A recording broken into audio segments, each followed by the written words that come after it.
नमस्कार मंडळी, लक्ष्मीच्या पावलांनी या मालिकेच्या आजच्या भागात आज आपण बघणार आहोत। फोर व्हीलर धडकवल्यामुळे आणि वाहतुकीचे नियम मोडल्यामुळे पोलीस आता कलाला पोलीस स्टेशन मध्ये घेऊन आलेले असतात। इन्स्पेक्टर म्हणतो की बोला, काय करता तुम्ही, कुठून आलात, बोला बरं पटापट। मग कला सांगू लागते की माझं नाव कला खरे, मी माहेरची कला खरे आहे आणि माझं लग्न हे अद्वैत चांदेकर सोबत झालंय, त्यामुळे मी आता कला अद्वैत चांदेकर आहे। इन्स्पेक्टर हवालदारला म्हणतात की शिंदे, आता मी जे काही ऐकलं ते बरोबर आहे की माझ्या कानाला सर्दी वगैरे झाली आहे? तुम्हाला काय वाटतं, या बाई जे काही बोलताय ते खरंय का? शिंदे म्हणतात की नाही हो साहेब, अद्वैत चांदेकरांच्या वाईफ आणि ह्या शक्यच नाहीये, यांच्या राहणीमानावरून तर मला असं काही वाटत नाही, आणि अद्वैत चांदेकर यांची वाईफ भाजी आणण्यासाठी मार्केटमध्ये कशाला येईल? इन्स्पेक्टर कलाला म्हणतात की हे बघा मॅडम, आम्हाला उगाच पोलीस भरतीमध्ये सिलेक्ट नाही केलंय, आमची नजर घारीसारखी शार्प असते आणि आम्हाला आहे ना समोरचा माणूस बरोबर कळतो आणि लक्षातही येतो। इन्स्पेक्टर शिंदे यांना ते सांगतात की शिंदे एक काम करा, बाहेर जा आणि यांनी जी गाडी धडकवली आहे ना त्या फोर व्हीलरचा नंबर बघा आणि ती गाडी अद्वैत चांदेकर यांच्या नावावर आहे का हेही बघा। मग शिंदे आता तिथून निघून जातात। इन्स्पेक्टर कलाला म्हणत असतात की अहो मॅडम, तुम्ही जरी सगळं पोलीस स्टेशन जरी पालथं घातलं ना तरी सुद्धा तुम्ही अद्वैत चांदेकर यांची वाईफ आहात, बायको आहात, असं कोणी चिटफाकरू सुद्धा म्हणणार नाही। कला म्हणते की हे बघा साहेब, तुमचा काहीतरी गैरसमज होतोय, परंतु मी त्या अद्वैत चांदेकरचीच बायको आहे। आता कलाला हे सांगायला अजिबात मोठेपणा वाटत नसतो, खरं तर राग येत असतो की अद्वैतची ओळख तिला सांगावी लागते आणि हळूहळू ती पुटपुटत असते की आता तसंही माझं दुर्दैव आहे, तुम्हाला मी काय सांगणार माझ्याबद्दल। इन्स्पेक्टर म्हणतात की काय हो, तुम्ही काही बोललात का? कला म्हणते की नाही नाही, मी ते आपलं हेच म्हणत होते की गाडी सुद्धा त्याचीच आहे। हवालदार शिंदे आता तिथे येतात, तर इन्स्पेक्टर त्यांना विचारतात की काय हो, काय झालं, बघितला का तुम्ही नंबर? तेव्हा शिंदे म्हणतात की हो साहेब, ती गाडी अद्वैत चांदेकर यांच्या नावावर आहे। कला म्हणते की बघितलं ना साहेब, मी तुम्हाला तेच सांगतेय, अहो आमचं लग्न झालंय, हे बघा मी त्याच्या नावाचं मंगळसूत्र घालते, असं म्हणून ती तिचं मंगळसूत्र त्या इन्स्पेक्टरला दाखवत असते। शिंदे म्हणतात की तुमचं मंगळसूत्र आमच्या साहेबांच्या काय कामाचं आहे? मग इन्स्पेक्टर त्याला म्हणतात की शिंदे जरा शांत व्हा तुम्ही। आणि कलाला ते म्हणतात की मॅडम कसं आहे, चांदेकरांकडे बाहेरची कामं करायला, आतली कामं करायला खूप माणसं आहेत, गाडी चालवायला ड्रायव्हर सुद्धा असतात, त्यामुळे प्लीज तुम्ही त्यांची बायको आहे असं आम्हाला वेड्यात तर अजिबात काढू नका।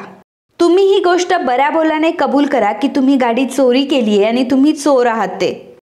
कला म्हणते की अहो सर, मी तुम्हाला सांगते की मी चोर नाहीये, मी खरंच त्याची बायको आहे। अहो मी स्वतः त्याची बायको आहे आणि त्याची गाडी मी हक्काने घेऊन आली आहे। एक काम करू का, मी तुम्हाला त्याचा फोटो दाखवू का? कला आता फोन हातामध्ये घेते, अद्वैतचा फोटो ती शोधत असते। इन्स्पेक्टर कलाला म्हणतात की मॅडम तू पहिल्यांदा फोन खाली ठेवा बरं। कला म्हणते की अहो पण तुम्हाला फोटो तर दाखवते। तर इन्स्पेक्टर म्हणतात की तो फोन खाली ठेवा, पोलीस स्टेशनमध्ये आलात ना तुम्ही, आम्ही बोलतोय ना तुमच्याशी, फोन ठेवा बरं आधी खाली। मग कला आता फोन ठेवून देते। हवालदार शिंदे म्हणतात की काय मॅडम, तुमच्यापेक्षा माझा फोन जास्त भारी आहे, अहो तुम्ही स्वतःला चांदेकरांची सून आणि अद्वैत चांदेकरची बायको म्हणून घेता आणि एवढा साधा फोन वापरता। आता आमच्या साहेबांकडेच बघा, साहेबांचा एक फोन 80,000चा तर दुसरा फोन 1 लाखाचा आहे। इन्स्पेक्टर कलाला म्हणतात की हे बघा मॅडम, जे काही आहे ते लवकरात लवकर कबूल करा, आमच्याकडे अजिबात वेळ नाहीये। कला म्हणते की अहो सर, आता मी तुम्हाला कसं सांगू, अहो तुम्हाला खरंच सांगतेय, मी त्याचीच बायको आहे, अंबाबाईची शपथ घेऊन सांगते, मी चांदेकरांची सून आहे। मग इन्स्पेक्टर शिंदेला सांगतात की शिंदे एक काम करा, चांदेकरांचा नंबर काढा लवकर। मग शिंदे तिथून निघून जातात। इन्स्पेक्टर आता कलाला काही प्रश्न विचारू लागतात। पहिला प्रश्न कलाला ते विचारतात की मला सांगा की चांदेकरांचं घर कसं आहे? मग कला सांगू लागते की पांढऱ्या रंगाचा एक बंगला आहे, बाहेर लॉन सुद्धा आहे, पार्किंगला खूप जागा देखील आहे, सोबतच बाहेर गेट सुद्धा आहे। इन्स्पेक्टर म्हणतात की मॅडम तुम्ही आम्हाला जे काही सांगताय ते बाहेरचं सांगताय, अहो परंतु हे सांगा ना की घर आतून कसं आहे। तितक्यातच हवालदार शिंदे तिथे येतात आणि म्हणतात की सर नंबर तर भेटलाय। इन्स्पेक्टर म्हणतात की मग करा डायल। आता हवालदार शिंदे चांदेकरांना फोन लावतात। आता अद्वैतला त्यांनी कॉल लावलेला असतो। इन्स्पेक्टर आता अद्वैतशी बोलत असतात आणि ते अद्वैतला म्हणतात की अद्वैत चांदेकर बोलताय का? अद्वैत म्हणतो की हो। तेव्हा इन्स्पेक्टर म्हणतात की मी इन्स्पेक्टर इनामदार बोलतोय, तुमची गाडी चोरीला गेली आहे आणि एक बाई तुमची गाडी चोरी करून पळत होती, आम्ही तिला आत्ताच अटक केली आहे। मग अद्वैत त्यांना म्हणतो की ऍक्च्युली माझी बायको गाडी घेऊन बाहेर गेली होती, आम्ही तिला शोधतोय आता। इन्स्पेक्टर म्हणतात की ठीक आहे, मग तुम्ही पोलीस स्टेशनला येऊन जा, असं म्हणून इन्स्पेक्टर फोन ठेवतात। कला म्हणते की बघितलं ना, मी तुम्हाला म्हटले होते ना की मी त्याचीच बायको आहे म्हणून, अहो तो येतोय का इथे मला घ्यायला? तेव्हा इन्स्पेक्टर म्हणतात की कशावरनं तुम्ही त्यांची बायको आहात. कदाचित असंही झालं असेल की त्यांची बायको त्यांची गाडी घेऊन रस्त्यावरनं निघाली असेल आणि मग तुम्ही त्यांची गाडी चोरी करण्यासाठी त्यांच्या बायकोला गाडीतून खाली उतरवलं असेल आणि मग गाडी घेऊन चोरी करून पळत असाल तर गुन्हा अगदी कसाही घडू शकतो. त्यामुळे येऊ देत आता त्यांना, दूध का दुधार पाणी का पाणी हो जाएगा. इकडे राहुल हा गेम खेळत असतो. त्यावेळी तिथे नैना येते आणि नैना राहुलच्या गळ्यात हात घालते आणि ओ बाळाचे डॅडी, अहो आता तुम्हाला बाळासोबत खेळायचं आहे, असे किती दिवस आता फोनमध्ये गेम खेळत बसणार. चला मग आपण मस्त फिरायला जाऊयात, छान भेळपुरी वगैरे खाऊयात. राहुलला राग येतो. राहुल लगेचच नैनाचा हात बाजूला करतो आणि म्हणतो काय ग. तेव्हा नैना म्हणते की अरे राहुल असं काय करतोय, अरे मला भेळपुरी खावीशी वाटते, चल ना जाऊयात आपण दोघंही मस्त कुठेतरी फ्रेश हवेत जाऊयात चल. राहुल नैनाला म्हणतो की नैना आता मी तुला पहिल्या आणि शेवटचं एक गोष्ट सांगतोय की सारखं सारखं मला असं चिटकत जाऊ नको आणि मला असं चिटकायला येऊ नकोस, मला अजिबात आवडत नाही. तितक्यातच राहुलच्या एका मित्राचा राहुलला फोन आलेला असतो आणि राहुल त्याला म्हणत असतो की हो ना यार, घरात बसून मला खूप बोर होतंय. काय तुम्ही लोणावळा ट्रिप प्लॅन करताय? ठीक आहे ना, मी येईल ना, 100% मी येईल. आणि काय बोलताय यार तुम्ही, मी स्पॉन्सर करायची आहे तुम्हाला ट्रिप, तुम्ही ना प्रत्येक वेळी मलाच अडकवता. बरं ठीक आहे चल चल, आता नको झाडावर चढू, तू भी क्या याद रखेगा, मेरी तरफ से होगी ये ट्रिप. राहुल आता फोन ठेवतो तर नैना मात्र खूप रागाने बघत असते त्याच्याकडे, कारण इथे बाहेर जायला, नैनासोबत बाहेर जायला राहुलला वेळ नसतो आणि मित्रांसोबत मोठमोठे ट्रिप प्लॅन करायला, लोणावळ्याला जायला मात्र राहुलकडे खूप वेळ असतो. या गोष्टीचा नैनाला खूप राग येतो आणि नैना रागानेच राहुलकडे बघत असते. तर राहुल विचार करतो की अरे यार, 10-12 लोकांची ट्रिप म्हटल्यावर खूपच खर्च होणार. नशीब आता 2 ब्रांचेसची जबाबदारी माझ्यावर आहे. आता मला तिकडे काहीतरी झोल करावा लागेल आणि झोल करूनच मला आता हे पैसे काढावे लागतील, तेव्हा कुठेतरी मी ट्रिपला जाऊ शकतो. तर तेवढ्यातच आता पोलीस स्टेशनमध्ये अद्वैत आलेला असतो आणि म्हणतो की मी अद्वैत चांदेकर, आपलं फोनवर बोलणं झालं होतं. इन्स्पेक्टर म्हणतात की हो तुम्ही अद्वैत चांदेकर आहात ना, मी ओळखतो तुम्हाला. बरं या मॅडम असं म्हणताय की ह्या तुमच्या मिसेस आहेत, हे खरं आहे का? या तुमच्या खरंच मिसेस आहेत का? नाईलाज आहे शेवटी माझ्याकडे दुसरा कुठला पर्याय नाही आहे ना, त्यामुळे पर्यायाने हीच माझी बायको आहे. मग इन्स्पेक्टर म्हणतात की ठीक आहे, या मॅडमने गाडी ठोकली आहे. आता असं म्हटल्यावर अद्वैतला खूप राग येतो आणि अद्वैत म्हणतो की काय गाडी ठोकली आहे, आणि मग तो कलाला बोलू लागतो की तुला काही अक्कल आहे का, माझी गाडी कशी काय ठोकली तू, तुझी हिम्मतच कशी काय झाली माझी गाडी ठोकायची. मी म्हणतो माझी गाडी घेऊन जायची तुला गरजच काय होती. मी म्हणतो तू माझ्या कारला हातच कशाला लावला. तेव्हा कला म्हणते की हे बघ, तू माझ्यासोबत चल, असं मी तुला म्हटले होते ना, तू आलास का माझ्यासोबत? नाही. अद्वैत म्हणतो की माझ्याकडे काय दुसरे कामधंदे नाही आहेत का? नाही म्हटलं होतं ना मी तुला, कशाला गाडी घेऊन यायची मग? कला म्हणते की एक्झॅक्टली, तू नाही म्हटलास ना तू नाही, म्हणून तर मला नाईलाजाने गाडी घेऊन यावी लागली ना. आणि तू जर गप्प माझ्यासोबत आला असता ना तर एवढं सगळं घडलंच नसतं. अद्वैत म्हणतो की एक मिनिट, मी का तुझ्यासोबत यायचं आणि मी का ठरवायचं तुझ्यासोबत यायचं? मी काय तुझ्या हातातली कळसूत्री बावली आहे का? तू जसं मला नाचवशील तसं मी नाचायचं? आणि काय ग, तू काय स्वतःला रिंग मास्टर समजतेस का? म्हणजे सिंह असं किंवा शेळी तुझ्यासारखं वागायचं, तू जसं म्हणेल तसं त्यांनी ऐकायचं का? कला म्हणते की चांदेकर आता उगाचच काही बोलू नको, मी तुला असं काही म्हटलं नाहीये. आता हे सगळं झाल्यानंतर परत मला तू डोक्याला बोर करशील की तू मला सर्कशीतला सिंह म्हणाली. अद्वैत म्हणतो की तू राहू देच ग, तू राहू दे, मी जरी नाही म्हटलो ना तरी तू म्हटली नसेल याची काय गॅरंटी ग. कला अद्वैतला म्हणते की चांदेकर आता मी तुला शेवटचा सांगते हा, मी तुला परत विषय वाढू नको. आता तुला सांगते ना, हे सगळं माझ्यामुळे नाही घडलंय. अद्वैत म्हणतो की का तुला सावरासावर करायची आहे गोष्टींची, मान्य कर ना की तुला ड्रायव्हिंग येत नाही म्हणून. कला म्हणते की अरे चांदेकर आता हा मुद्दा आहे का? अद्वैत म्हणतो की ऑफकोर्स हा मुद्दा आहे. हे मी तुला सतत चुका करायच्या असतात आणि अट्टहास हा असतो की मला सगळं काही येतं. का तुझा हा अट्टहास आहे? का स्वतःला इतकी शहाणी समजतेस तू? आता गपचूप आपली हार मान्य कर तू. कला म्हणते की हार? कसली हार? अद्वैत म्हणतो की हार म्हणजे हार, तू हारली आहेस हे मान्य कर पहिल्यांदा. सरांसमोर उभी आहेस ना, आता पोलीस स्टेशनमध्ये आहेस की नाही उभी, मग सरांसमोर हे मान्य कर की चांदेकर जे काही बोलतोय ते खरं बोलतोय आणि खरंच मी चुकली आहे, मला गाडी चालवता येत नाही. आणि हो, त्यात हे तर मेन्शनच कर की चांदेकर सारखी गाडी तुला अजिबातच चालवता येत नाही. कला म्हणते की काय डोक्यावर वगैरे पडलायस का तू? इथे कुठे आलं हारणं आणि जिंकणं?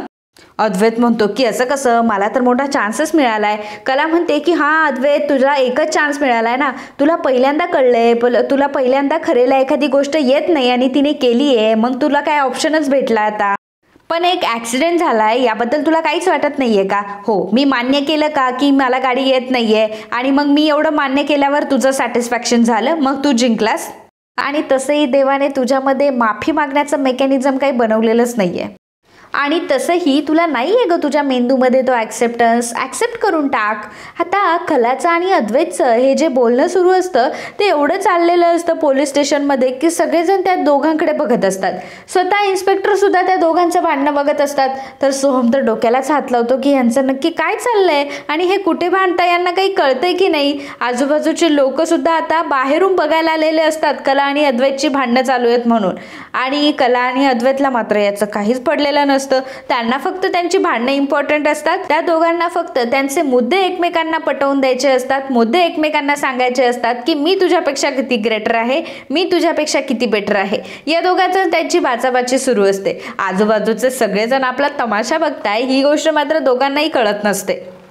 मग कला अद्वैतला म्हणत असते की तुला आठवते ना तुला जेव्हा तू मला पहिल्यांदा भेटला होता तेव्हा तूही मला गाडीनेच ढकललं होतं ना, मला गाडीने धक्का दिला होतास ना. आठव बरं ती गोष्ट पहिल्यांदा. तू, मी, सोहम आणि रस्ता. सोहम हो की नाही, बरोबर बोलतीये का मी? आता अद्वैतला ती गोष्ट चांगलीच आठवत असते की जेव्हा कलासोबत त्याची पहिली भेट झालेली असते आणि त्यावेळी कलाच्या स्कूटीला त्याने धक्का दिलेला असतो. आता ती गोष्ट न आठवण्याचं काहीच कारण नसतं आणि अद्वैत ती गोष्ट कधी विसरूही शकत नसतो, कारण त्या दिवसापासूनच तर कलाला त्याने बघितलं होतं आणि कला त्याच्या आयुष्यात आलेली असते. तो वाईट दिवस त्याला कधी आठवायचा नसता, त्यामुळे तो म्हणतो की का आठवू मी हे सगळं, आणि मला नाही आठवायचं हे सगळं. खरं तर आठवणींचं लोणचं आहे ना, मला तुझ्यासारखं नाही घालता येत. मला माहितीये ना, मला माहितीये तुझा नक्की प्रॉब्लेम काय आहे. तुला जेव्हा काही गोष्टी आठवत नाहीये ना तेव्हा तू काय करतेस, ती जुनी मुरलेली लोणची काढते बाहेर. कला म्हणते की हो, जसा तू खूप तू तर काही जुन्या गोष्टी काढतच नाही का. हे बघ, तेव्हा तू मला धक्का दिला होता, माझ्या स्कूटीला धक्का दिला होता आणि मी खाली पडले होते, तेव्हा तूही मला गाडीने उडवलं होतंस की नाही. ती गोष्ट काही छोटी नव्हती. अद्वैत म्हणतो की 1 मिनिट, माझ्या लक्षात आहे तू मला धक्का दिला होतास. म्हणजे अद्वैत म्हणतो की 1 मिनिट, खोटं बोलू नकोस, माझ्या सगळ्या गोष्टी लक्षात आहे. हे बघ, मी तुला धक्का नव्हता दिला, तर तू माझ्या गाडीला येऊन धडकली होतीस. आणि जो ड्रायव्हिंग करतो ना त्याला कळतं चूक कोणाची असते आणि कोणाची नसते म्हणून. कला म्हणते की हो का, मी पण ड्रायव्हिंगच करत होते, स्कूटी असली तरी ड्राईव्हच करत होते ना मी पण. मला माहिती आहे ना चूक कोणाची होती म्हणून. मला माहिती आहे मी तुला धडकलेच नाहीये, तूच माझ्या गाडीवर येऊन आपटलायस. अद्वैत म्हणतो की अगं, यातूनच तर दिसतंय की मला ड्रायव्हिंग उत्तम करता येतं आणि तुला तर ड्रायव्हिंगच येत नाही. कला म्हणते की 1 मिनिट, स्वतःचं एवढं भूषण नको सांगू, मला सुद्धा सगळ्या गोष्टी परफेक्टच येतात आणि सगळ्या गोष्टी मला चोखपणे कामही करता येतं. मग ते एक स्वयंपाकाचं असू दे, डिझायनिंगचं असू दे, 1 ग्रॅम सोन्याची आयडिया असू दे, नाहीतर गणपतीच्या मूर्त्या बनवायच्या असू दे. अरे आतापर्यंत आठव, कधी तुला बोट ठेवण्याचा तरी चान्स दिलाय का मी? आतापर्यंत मी कुठेच चुकलेली नाहीये आणि आता एवढासा चान्स तुला काय भेटलाय नाही तर लगेचच मला इतकं बोलायला लागलाय आणि माझ्याकडून सॉरी वदवून घेतोय. अद्वैत म्हणतो की किती नाटकी आहेस ग तू. अगं, तुला फक्त एक साधं ॲक्सेप्ट करायचं आहे की तुला चांदेकर सारखी चांगली ड्रायव्हिंग नाही करता येत, तर कर ना ॲक्सेप्ट, काय प्रॉब्लेम आहे तुझा. कला म्हणते की चांदेकर, पण या सगळ्यामध्ये तुझ्या ड्रायव्हिंगचा काय विषय. मी हे का मान्य करू की तुला ड्रायव्हिंग येते चांगली म्हणून, यामध्ये तुझा काय संबंध आहे.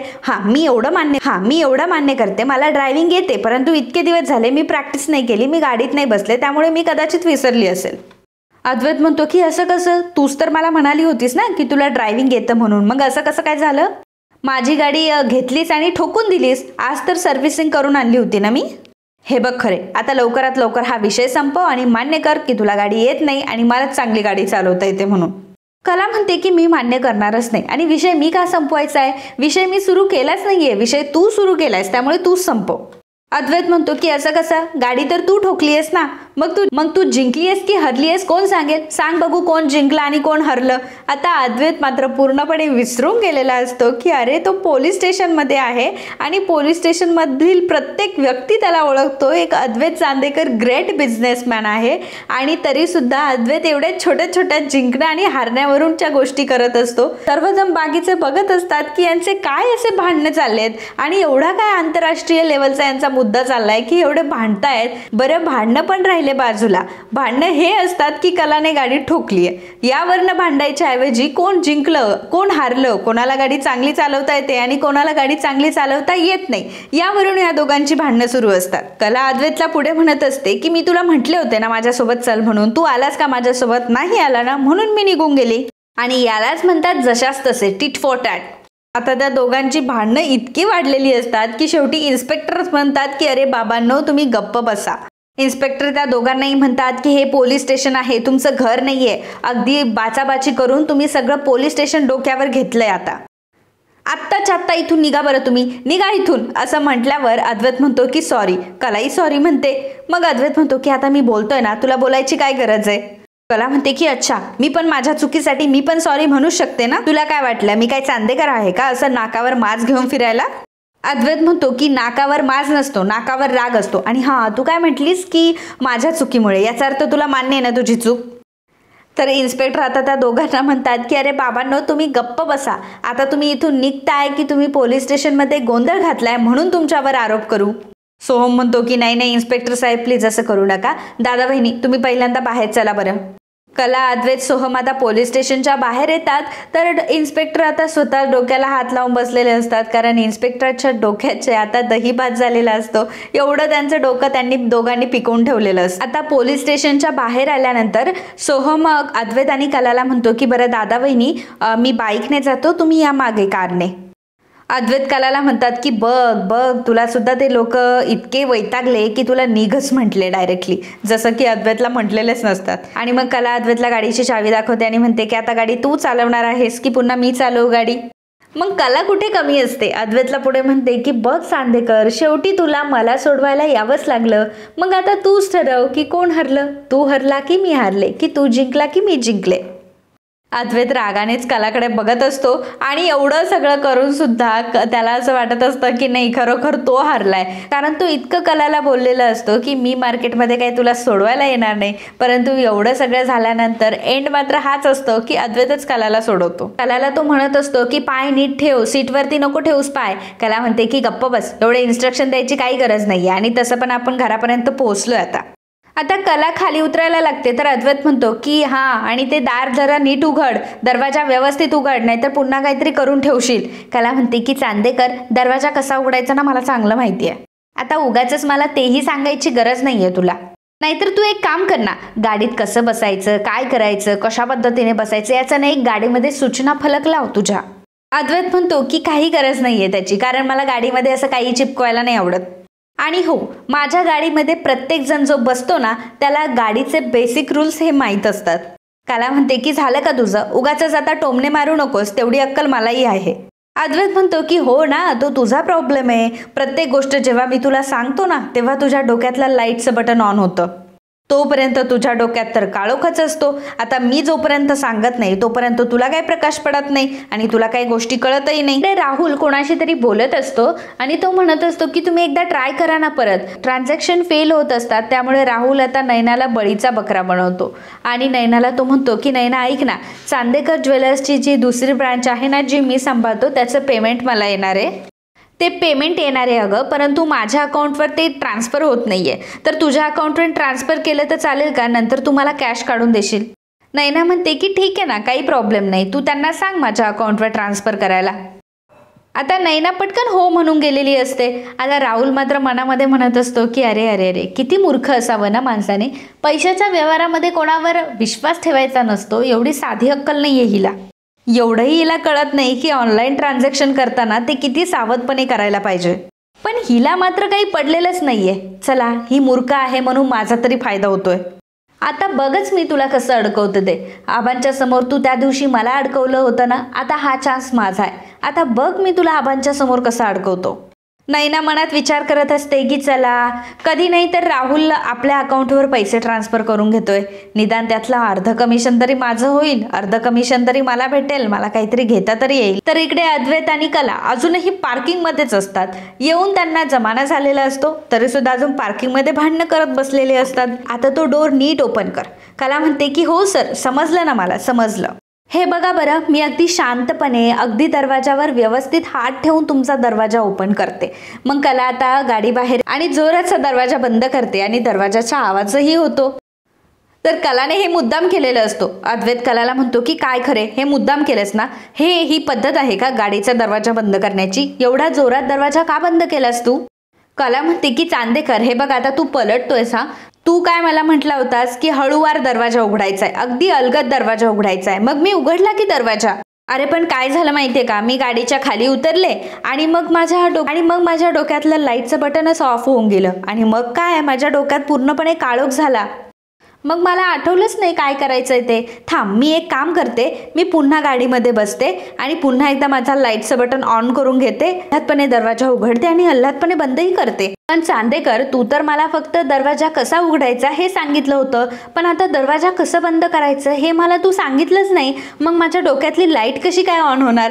अद्वैतला खूप इरिटेट होतं आणि अद्वैत म्हणतो की शट अप.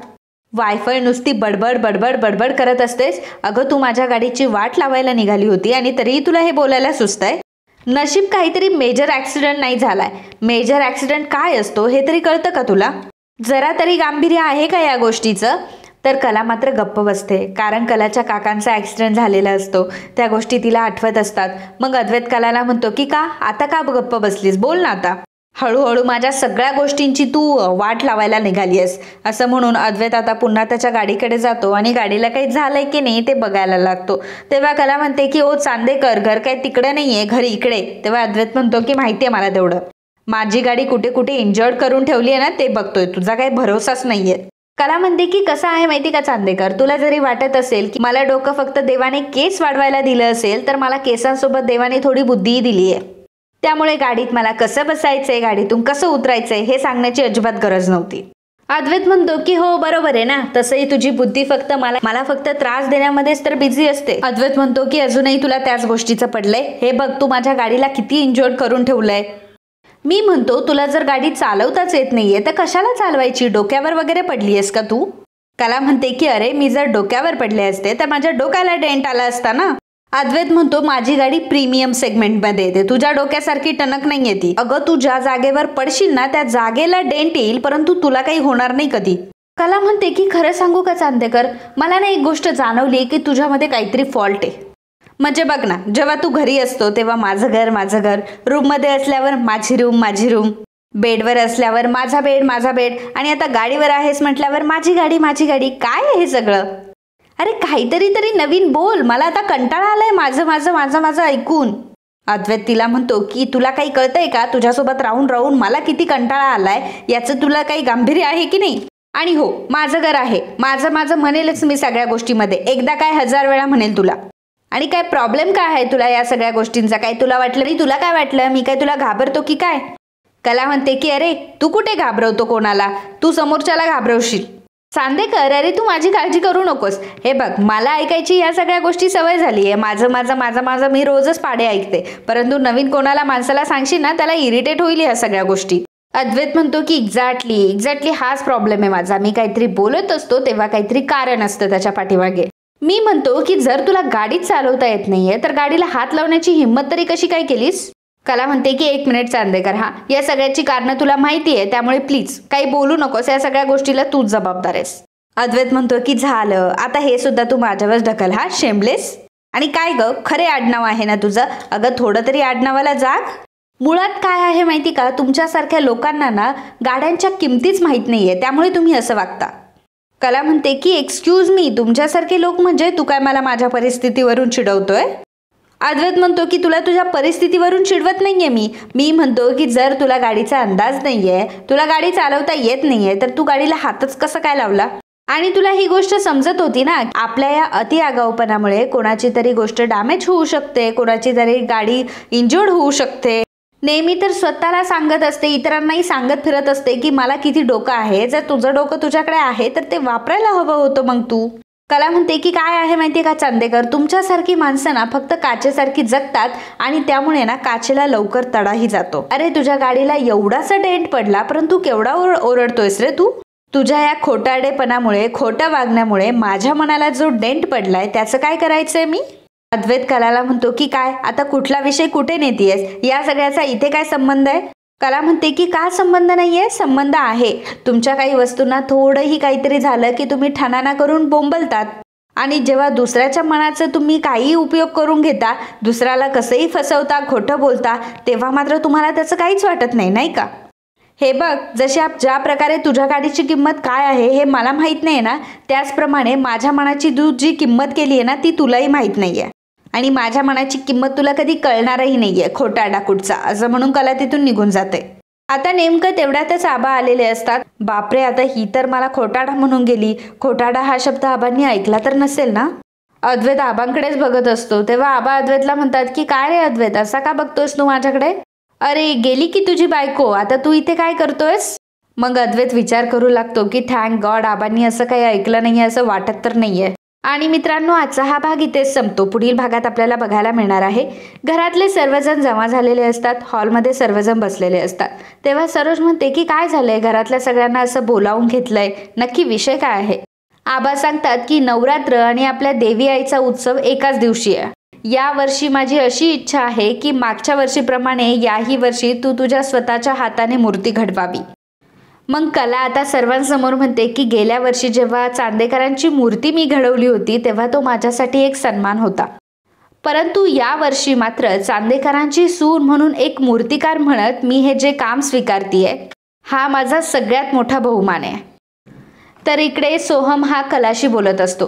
कलाला तो म्हणत असतो की वहिनी, मला तुझ्याशी खूप महत्त्वाचं बोलायचं आहे. सध्या दादामध्ये आणि तुझ्यामध्ये जे काही सुरू आहे, जे काही तुमच्यामध्ये भांडणं सुरू आहे, त्या सगळ्या गोष्टीचं संगीता काकूला खूप टेन्शन आलंय. आणि तेव्हा कला विचारते की आणि काय सोहम? तेव्हा सोहम सांगतो की त्यांनी स्वतःवर रॉकेल ओतून घेतलंय या सगळ्या टेन्शनमुळं. आता ही गोष्ट ऐकून कलाला मोठा धक्का बसतो आणि कला म्हणते की काय बोलतोय सोहम? सोहम म्हणतो की हो, कलाला खूप मोठं टेन्शन आलेलं असतं की संगीताने स्वतःच्या अंगावर रॉकेल ओतून घेतलंय. आपल्या